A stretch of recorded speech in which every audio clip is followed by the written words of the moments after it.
యేసు ప్రభు చనిపోయి తిరిగి లేచిన 20 సంవత్సరాల లోపే ఈ యొక్క గ్రంథాన్ని రాశారు.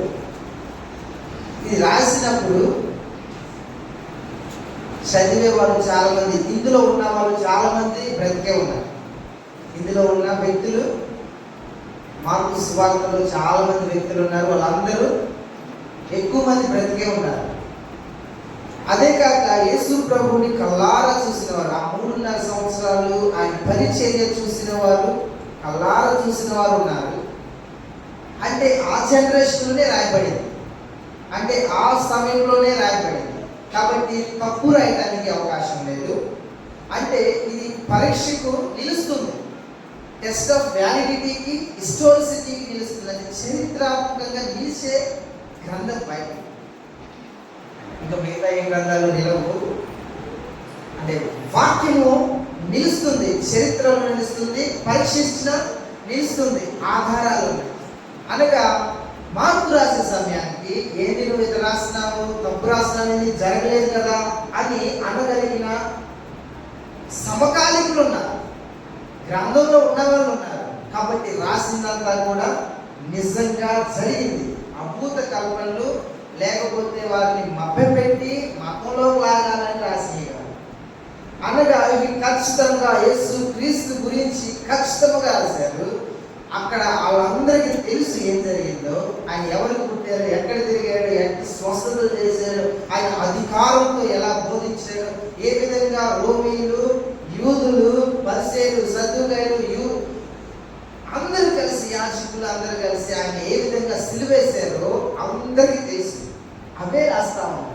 అయితే ఆయన ఎవరైనా రాస్తున్నాడంటే ఆయన దేవుని కుమారుడు అని రాస్తాము. యేసుక్రీస్తు ప్రభు ఎవరైనా రాశాడు? దేవుని కుమారుడైన యేసుక్రీస్తు సువార్త. ఈ సువార్త యేసుక్రీస్తు యొక్క సువార్త. ఈ యేసుక్రీస్తు ప్రభు ఎవరు అంటే దేవుని కుమారుడు. దేవుని కుమారుడు అని ఎవరెవరు చెప్పారు? మొట్టమొదటిగా తండ్రి అయిన దేవుడే ప్రకటించాడు. ఆకాశము తెరవబడింది, పావురములో రూపంలో పరిశుద్ధాత్మ దిగి వచ్చాడు. తండ్రి బిగ్గరగా ప్రకటించాడు, ఈయన నా ప్రియ కుమారుడు, ఈయన నా ప్రియ కుమారుడు అని తండ్రి ప్రకటించాడు. మనం మళ్ళా 5-7 వచ్చిన 7 అధ్యాయానికి వెళ్దామంటే అక్కడ ఉన్నది. మళ్ళా సేన దెయ్యాలు పట్టిన, అపవిత్రాత్మలు పట్టిన వ్యక్తి బిగ్గరగా అరుస్తాడు, సర్వోన్నతుడైన దేవుని కుమారుడా. యేసుక్రీస్తు ప్రభు గురించి దెయ్యాలు, అపవిత్రాత్మలు కేకలు వేశాయి. ఏమనంటే ఈయన సర్వోన్నతుడైన దేవుని కుమారుడా, ఈయన దేవుని కుమారుడని కేకలు వేస్తాయి. అలానే మనం 15వ అధ్యాయంలోకి వెళ్తే శతాధిపతి ఈయన నిజముగా దేవుని కుమారుడే అంటారు. ఆయన యూదులు కాదు, ఆయన రోమీయుడు, రోమాయిల అధికారి, సిలువేసి చంపిన వాళ్ళలో అధికారి, శతాధిపతి, సైన్యాల్లో అధికారి. ఆయన అంటా ఉన్నాడు, ఈయన నిజముగా, ఆయన చూశాడు, ఆయనను చూశాడు, గమనించాడు, అర్థం చేసుకున్నాడు, ఈయన నిజముగా దేవుని కుమారుడే. ఇది నువ్వేమనుకుంటున్నావు? యేసుక్రీస్తు ప్రభు గురించి ఇది ఒక అద్భుత కల్పన అనుకుంటున్నావా, లేకపోతే ఇది మభ్యపెట్టేది అనుకుంటున్నావా, లేకపోతే ఈయన మంచి బోధకుడు కానీ నీకు తెలుసా, లేకపోతే మంచి సంఘ సంస్కర్త అనుకుంటా ఉన్నావా?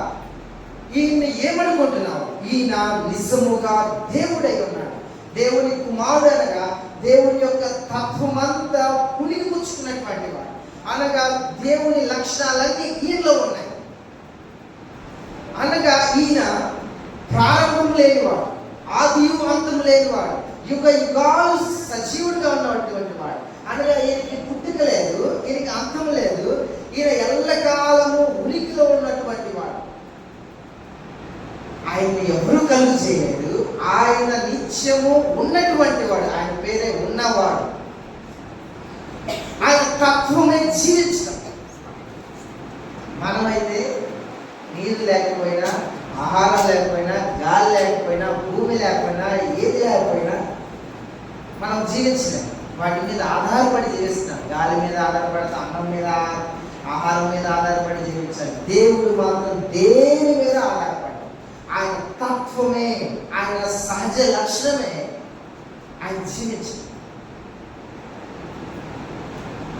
ఆయన అనంతుడైన వాడు, అదృశ్యుడైన దేవుడు భూమి మీదకి నరావతారిగా మనిషిగా వచ్చాడు. అందుకనే ఆయన దేవుని కుమారుడయ్యాడు. అందుకని ఆయన దైవమానవుడయ్యాడు. ఇది ఆయన యొక్క సువార్త. ఇది యేసుక్రీస్తు యొక్క సువార్త. సువార్త అంటే యేసుక్రీస్తు ప్రభు అనే వ్యక్తి. సువార్త అంటే 4 ముచ్చట్లు కాదు, 4 మాటలు కాదు. సువార్త అంటే జ్ఞానం కూడా అవ్వచ్చు, కానీ సువార్త అంటే జ్ఞానం మాత్రమే కాదు. సువార్త అంటే 4 సెంటెన్స్లు కాదు, నాట్ సమ్ స్టేట్మెంట్స్ కాదు. సువార్త అంటే ఒక వ్యక్తి, ఆయన యేసుక్రీస్తు ప్రభు. యేసుక్రీస్తు ప్రభు సువార్తను అంగీకరించడం అంటే యేసుక్రీస్తు ప్రభుని అంగీకరించి ఆయనతో వ్యక్తిగత సంబంధం కలిగి ఉండటమే సువార్తను అంగీకరించడం. సువార్తను అంగీకరించడం అంటే యేసుక్రీస్తు ప్రభుతో వ్యక్తిగత రిలేషన్షిప్ ఉండడం, వ్యక్తిగత సంబంధం ఉండడం. సువార్త అనగా యేసుక్రీస్తు ప్రభు. యేసుక్రీస్తు ప్రభుతో సంబంధం కలిగి ఉండటమే సువార్తను హృదయమందు ఆహ్వానించడం. కాబట్టి జ్ఞానం కాదు, లేకపోతే మిగతా కొన్ని మాటలు కాదు, పాండిత్యం కాదు, బైబిల్ జ్ఞానమే కాదు.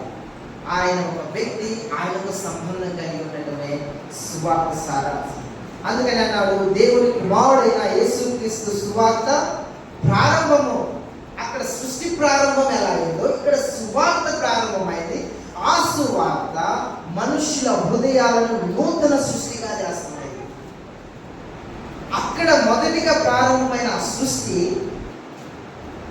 ఇక్కడ సువార్తతో ప్రారంభమైంది. హృదయంలో ఒక సృష్టి, ఇది నూతన సృష్టి, హృదయ సృష్టి. అందుకే తర్వాత తెలియజేస్తారు, వంకర మార్గంలో సరళం చేపడాలి. హృదయం వంకరైపోయింది. అందుకని 2వ వచనాల్లో మనం చూస్తాం, త్రోవలు సరళం చేయబడాలి, వంకర మార్గాలు సరళం చేయబడాలి, ఎత్తులు పలలు నునుపు చేయబడాలి. యెషయా ప్రకటించిన రీతిగా, ప్రవచించిన రీతిగా ఆ విధంగా యోహాను వచ్చాడు. బాప్తిస్మిచ్చి యోహాను హృదయాలను సరిచేశాడు. తర్వాత సువార్త ఏం చేసిందంటే హృదయాలను రూపాంతరపరిచి నూతన సృష్టిగా చేస్తా, కొత్త వ్యక్తులుగా చేస్తుంది, క్రీస్తు పోలిన వ్యక్తుల్ని తయారు చేస్తా ఉంటుంది. ఇది నూతన సృష్టి.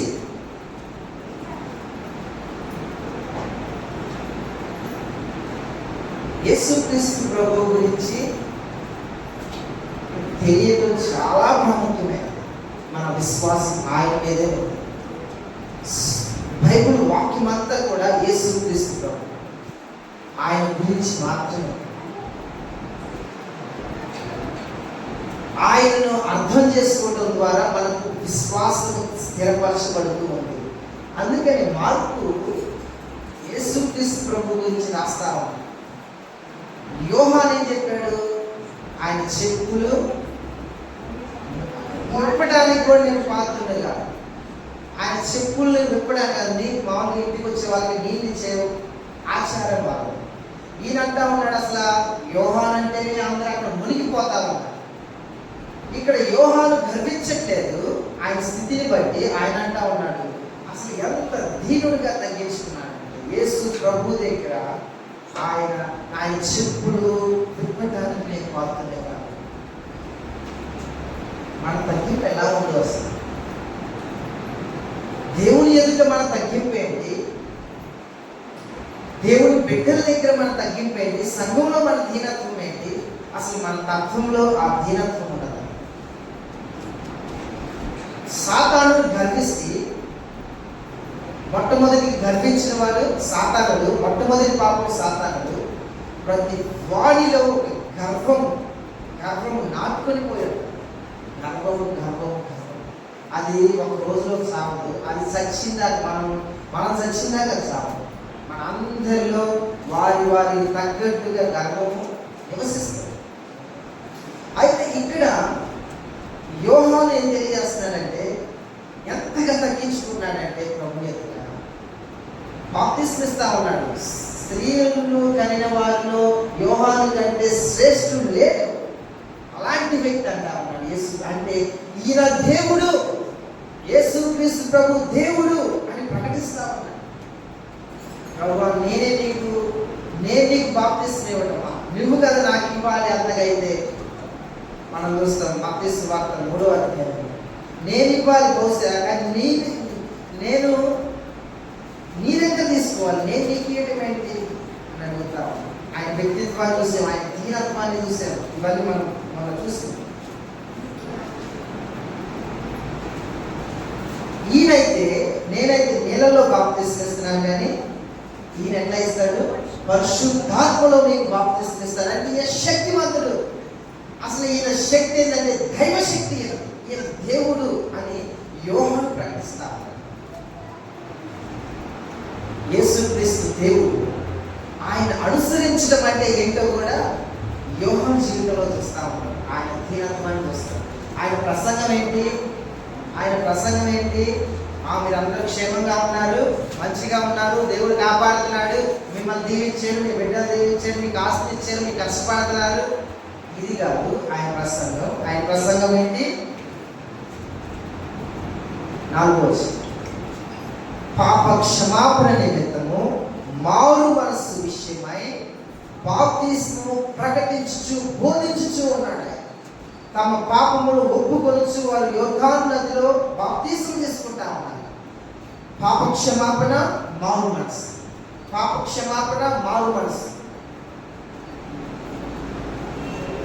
వాక్యం అంతా కూడా పాప క్షమాపణ, మారు మనస్సు. మనస్సు మారండి, క్రీస్తుని పోలి జీవించండి. మీ హృదయం మక్కరగా ఉండాలి, సరిచేయబడాలి అని బోధించాలి. సరే, మనం ఈరోజు వస్తే 9వ వచనం నుండి మనం వెళ్దాం. ఆ దినములలో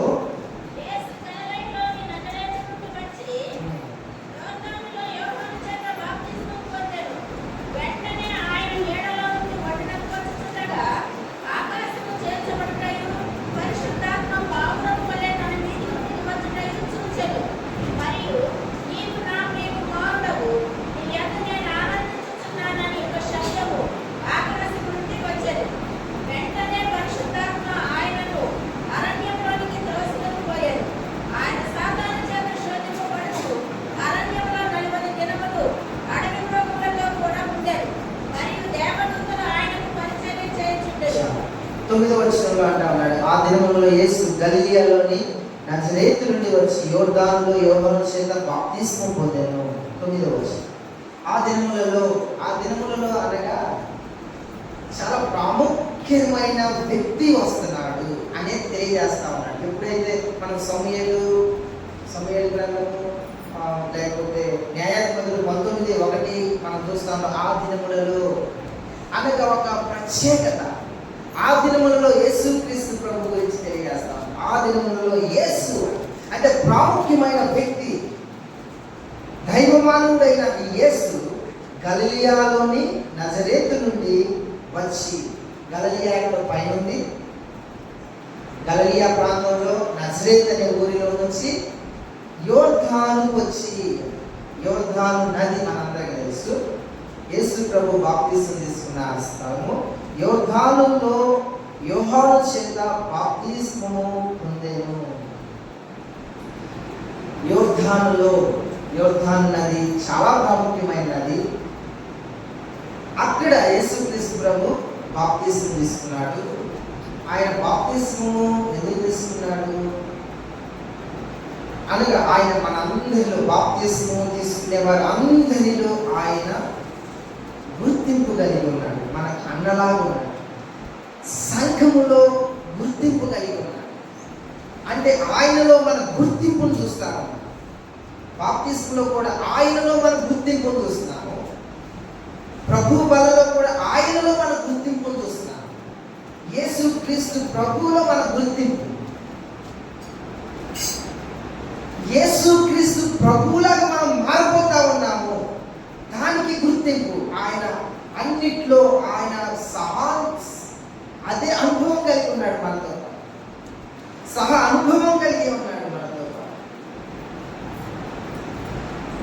యోహాను నదిలో బాప్తిసం పొందాను. వెంటనే ఆయన నీళ్ళలో నుండి ఒడ్డునకు వచ్చుచుండగా ఆకాశము చీల్చబడ్డాయి. ఆయన నీళ్ళలో నుంచి బాప్తిసం తీసుకొని నీళ్ళలో నుంచి వస్తారు. ప్రజలందరూ ఏం చేస్తున్నారంటే అక్కడ ఉన్న వారందరూ కూడా యేసు వైపే దృష్టి పెట్టారు. ఎందుకు అంటే యోహాను సువార్తలో మనం చూస్తాం 26, ఇదిగో లోక పాపములను మోసుకొని పోవు దేవుని గొర్రె పిల్ల అని యోహాను బాప్తిసం ఇచ్చేటప్పుడు, యేసు ప్రభువు బాప్తిసం ఇచ్చేటప్పుడు యోహాను ప్రకటించాడు. అలానే 3వ అధ్యాయం మత్తయి సువార్తలోకి వెళ్తే అనేక మంది బాప్తిసం తీసుకుంటా ఉన్నారు. అనేక మంది యేసు ప్రభువు మీదే దృష్టి పెట్టారు. ఇక్కడేమో యోహాను తగ్గించుకుంటా ఉన్నాడు, ఆయన దేవుడిగా చూస్తా ఉన్నాడు. తర్వాత ఏం జరిగిందంటే ఆయన నీళ్ళలో నుంచి వస్తూ ఉండగా ఆకాశము చీల్చబడి, ఆకాశం తెరవబడటం కాదు, ఇది చీల్చబడటం వేరు, తెరవబడటం వేరు. తెరవబడటం అంటే మళ్ళా మూసివేసిపడింది, చీల్చబడింది, చిరిగిపోయింది, పాయలైంది అంటే మళ్ళీ అంతకంటే కష్టం. అందుకని ఇక్కడ ఖచ్చితంగా పదం వాడుతూ ఉన్నాడు, తెలుగు పదం రావాలి, ఇంగ్లీష్లో కొన్ని ట్రాన్స్లేషన్. చీల్చబడెను, ఆకాశము చీల్చబడెను. మనం ఎస్కేల్ గ్రంథం చూస్తాం, 1:1 ఆకాశము తెరవబడటం చూస్తాం. దేవుడు మాట్లాడాలనుకున్నప్పుడు ఆకాశము తెరవబడెను, ఎహెస్కేల్తో దేవుడు మాట్లాడాడు. కానీ ఇక్కడ తెరవబడలేదు, ఇక్కడ ఏం చేయబడిందంటే చీల్చబడెను, ఆకాశము చీల్చబడెను. మనం ఇప్పుడు చూసాము చీల్చబడటం, నేను చూసాను. బాగా తుఫాను, గాలి, వాన, పిడుగులు పడేటప్పుడు దేని ఆకాశం ఏమన్నా చీల్చబడిందా, అక్కడ నుంచి ఇక్కడ పెద్ద థండర్ బోల్ట్ వచ్చినప్పుడు చీల్చబడిందేమో అన్నట్టు వారు దాన్ని చూశారు, ఆకాశము చీల్చబడ్డాన్ని చూశారు. అంతకంటే భయంకరమైన చూశారు. మనం ఆ యొక్క ఏమంటారని థండర్ బోల్ట్ని పిడుగు పడేటప్పుడు చూస్తాం కదా, ఆకాశము చీల్చబడినట్టుగా కనిపిస్తాం. అయితే అక్కడ ఉన్న వారందరూ చూశారు ఆకాశము చీల్చబడటము, పరిశుద్ధాత్ముడు పౌరు వలె దిగి రావటము. అనగా ఇక్కడ దేవుడు అని తెలియజేస్తా ఉన్నారు. ఆకాశము చీల్చబడటము, దేవుడే దిగి వచ్చాడు అనే సంకేతం అర్థమవుతాం. దేవుడే మానవుడై దిగి వచ్చాడు అనేది తండ్రి అక్కడి నుంచి ప్రకటిస్తా ఉన్నాడు. పరిశుద్ధాత్ముడు పావురము రూపమున ఆయన దిగి వచ్చాడు. అలాగే ఇక్కడ త్రియేక దేవుని చూస్తాము, త్రియేక ముగ్గురు వ్యక్తులను చూస్తాము. ఒకటి పావురం రూపంలో పరిశుద్ధాత్ముడు, ఇక్కడేమో కుమారుడైన యేసుక్రీస్తు ప్రభు బాప్తిసం తీసుకుని బయటకు వస్తా ఉన్నాడు నీళ్ళలో నుంచి. తండ్రి స్వరం అక్కడి నుంచి వినపడుతుంది. అంటే ముగ్గురు వేరు వేరు, ముగ్గురు వేరు వేరు. అక్కడ ఒకరు ఉన్నారు, పావురం రూపంలో ఒకరికి వస్తున్నారు, ఇక్కడ ఇంకో వ్యక్తి ఉన్నాడు. ముగ్గురు వ్యక్తులు ఒకే దేవుడు, ముగ్గురు వ్యక్తులుగా ఉన్న ఒకే దేవుడు. ద్వితీయోపదేశకాండం 6వ అధ్యాయము 1వ వచనంలో మనం 6వ అధ్యాయము 6వ వచనంలో కూడా చూస్తాం. దేవుడు యెహోవా ఒక్కడే, ఒక్కడై ఉన్న దేవుడు ఒక్కడే, యెహోవా మాత్రమే దేవుడు అని. అందుకని దాని క్లారిటీగా ఇక్కడ ఏం చేశాడు, 2వ అధ్యాయంలో ప్రభువు యెహోవా మార్గమును సిద్ధపరచుడు, యెహోవాయే దిగి వస్తున్నాడు. ఈయన పేరు కూడా యెహోవాయే. యెహోవా అనగా త్రియేక దేవుడు, ముగ్గురై ఉన్నవాడు.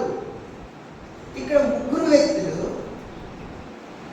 వ్యక్తులు ఒకే దేవుడు, ఎందుకంటే ఆయన తత్వం ఒకటే.